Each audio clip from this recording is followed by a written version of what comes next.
Okay, so you've learned how to install a zipper in a pocket and put that pocket into a bag. You've learned how to make an extra zipper using leftover zipper tape. But what if your project doesn't have a pocket? What if you just want to put a zipper in the top of a bag?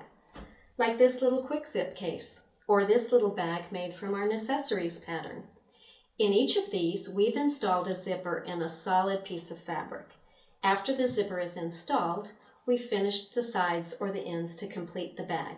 But the process of installing the zipper is exactly what you've already learned. Let's walk through it.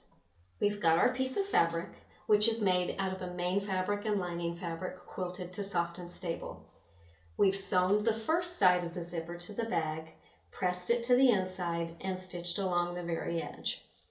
Then we're going to attach the other long side of the zipper to the other side of the quilted fabric. The secret here is to make sure that the fabric lines up on each side when you position the zipper tape along the edge of the bag. Then, just as you did before, sew the zipper tape to the bag using an accurate 1/4 inch seam. Now it's time to finger press that down flat against the bag and stitch it in place. Well, that's not going to be easy because I've got all this excess fabric here. Wait a minute, Annie, you said zippers are easy. Well, this is one of those instances where you're going to be really glad that you used a zipper longer than you needed.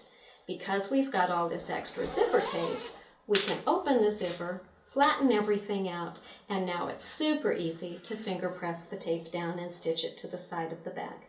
Let me hear it. Zippers are easy.